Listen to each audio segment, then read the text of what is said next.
Yo, yo, yo, yo, yo, yo, yo. Yo, yo. What's good with it? It's the homie Mac, music, art, culture, knowledge.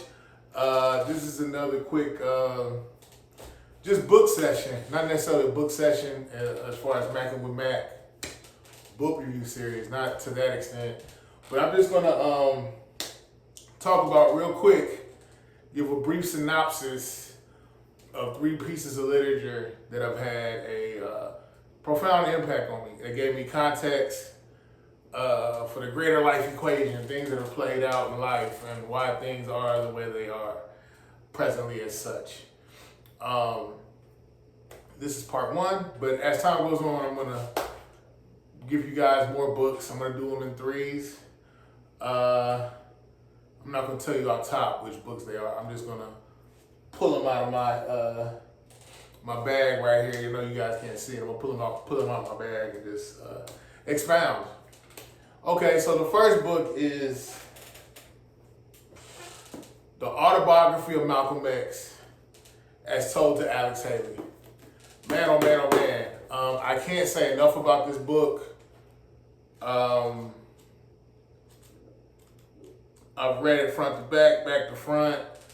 I have suggested it as a compulsory reading for not just black males, but just greater society. If you have a pulse, if you can breathe and you're able to read, you should be able to read. You should read this book. It's compulsory reading. This book affected my life in a myriad of ways, and I'm just going to give you a few ways.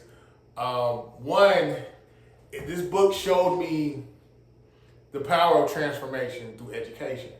There's a quote that Malcolm X has where he says, if someone asked me like where I went to college, where am I an alumni of, I would say I'm from the College of Books. Like, he didn't say this verbatim, but the gist of what he said, like, I could sit in the library and just read books all day and satisfy my curiosity. So yeah, he also said education is a passport to the future. I saw how he was functionally illiterate. I want to say functionally illiterate. His vocabulary was not very strong. His academic mind was rather limited in some ways. He was a criminal, but he transformed himself through education. He cleaned himself up via Nation of Islam, got into the books, became an intellectual giant, totally transformed his life. So in general, his transformation is the main thing I learned from this book. And then another thing is like seeing the things that he overcame, even as a child. Like his father was killed by the Ku Klux Klan. They put him on some train tracks and let a train run over him. His mother was widowed by that, naturally. And she had a mental breakdown. It got to the point where she was not of sound mind. I believe they put her in an institution and they separated the children. And I can't even fathom how this impacted Malcolm's psyche on a subconscious level. But he overcame that. You know, from your father being murdered to your mother having a mental breakdown to living in object poverty, coming up out of that, you know. So yeah, just the resilience of a Malcolm X. Another thing, I was told a while back that a man that becomes a thinker has become a threat to some men or some group of people somewhere. So that's one thing about this book that that really had a profound effect on me. Just the how dangerous it is to be a thinker. How what was it? Frederick Douglass said, "A thinking man is not fit to be a slave." So yeah, seeing his life, how Malcolm matriculated and grew, I was able to get a visual of how dangerous it is to be a thinker. You know, if you are a thinking person, you can't be controlled. If you are a thinker, you are a threat. If you are a thinker, you can control your own destiny in a lot of ways. So yeah, that's what I got from the autobiography of Malcolm X, among many things. But those three things: being a thinker, um, being resilient, overcoming things from his childhood, and then just transformation through education. Just transformation in general, but specifically as well, transformation through education. So that's what I got from the autobiography of Malcolm X, as told to Alex Haley.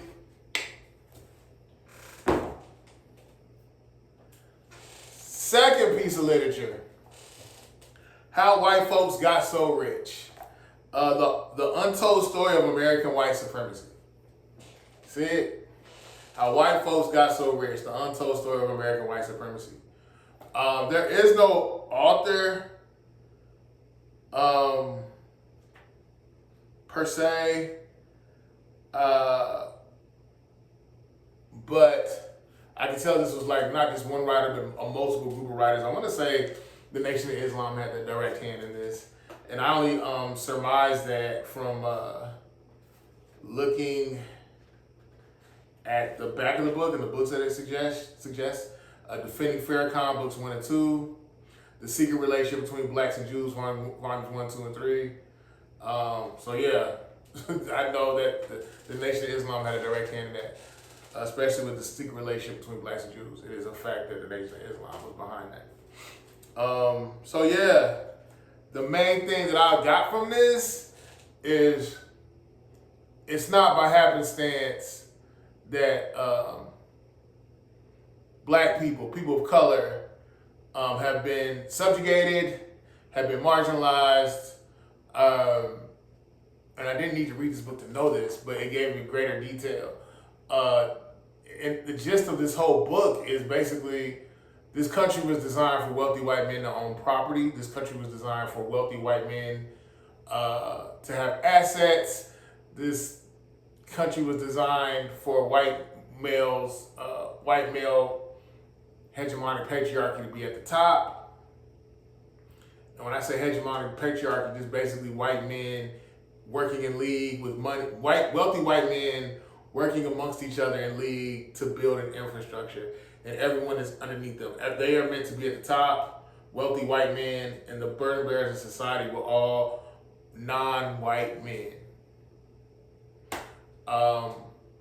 So yeah, then another, like one of the things that I saw was something called the Dawes Act, where basically the Europeans, specifically Americans, I want to say, don't fact check me, but I believe Andrew Jackson basically was in power, and they came up with the Indian Removal Act. They also came up with the Dawes Act. Specifically with the Dawes Act, they basically kicked the natives off their land and were like, hey, we'll let y'all come back, but in order for y'all to come back, y'all got to pay a tax to live here. You have to pay us money to live here.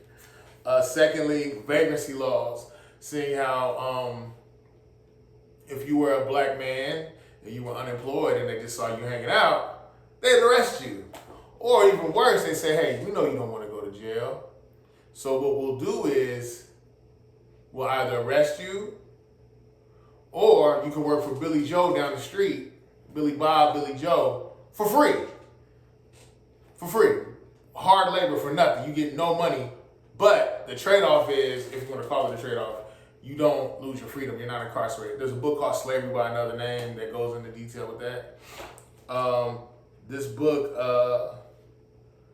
really shows me how a lot of Black men were artisans, tradesmen, specifically tradesmen, and they were blocked out. They were systemically boxed out from working legally in trades or guilds because the unions and these guilds boxed them out and said, look, if they're Black, just don't let them in the union. Don't let them in the guild.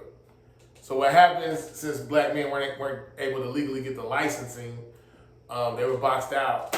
And as a point of them being boxed out, they weren't able to use their skill sets to make money legally. Samuel Gompers, who led the American Federation of Labor,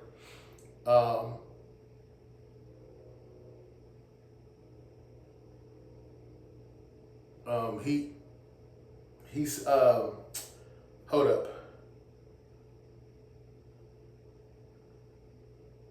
The most powerful union leader in America was Samuel Gompers, who led the American Federation of Labor in its formative stages. Under Gompers, the AFL systemically and violently carried out an occupational eviction of black workers. A common union expression was never let an N-word pick up a tool. So yeah, black people, white people, in a lot of ways, wealthy white people, they basically subjugated other people, used infrastructure to systemically box non-whites out, which gave them a clearer path to wealth and subjugated all non-whites. So this is an infrastructure that they created to serve themselves at their own behest. Yep, how white folks got so rich. Another book. Well, this is actually a graphic novel, The Killing Joke, written by Alan Moore. Yeah, Batman and Joker. Man, my camera's dying. So I'm gonna be real quick. So basically in this one, the main thing I learned from it is Joker is in psychosis and he's talking to Batman and he's talking to Professor Gordon. He's like, look, you guys, like, society is fake. Society is this plastic infrastructure. People smile goody-goody, but they really have bad intentions. He also says how a lot of us are just one traumatic experience away from being totally nuts and crazy. I thought that was interesting. It made me give people more grace. It made me want to lock in on my mental health, cleanse myself, go to therapy, if you will. That was already a thing before this, but this kind of reinforced that. And then one thing he said is like, going crazy, just snapping, is an escape for the psyche, is an escape from the mind from all the trauma. Just going crazy, it's an escape. It's a respite, if you will, for the psyche by going crazy, not just dealing with the BS. I know Asad Shakur actually said, the weak go along, the strong go crazy. And it makes sense. You're not just going to sit there and deal with it. You're going to react, not going to deal with the BS. But anyway, it's the homie Mac. Had 3 pieces of literature for you. The Killing Joke by Alan Moore. National bestseller, Autobiography of Malcolm X as told to Alex Haley. How White Folks Got So Rich by the Nation of Islam. It's the homie Mac, man. Each one teach one. Peace and love. You know what it is. 7 Mile versus everybody. Signing out from the Dogon. Thumbs up. Give me the likes. I'm out.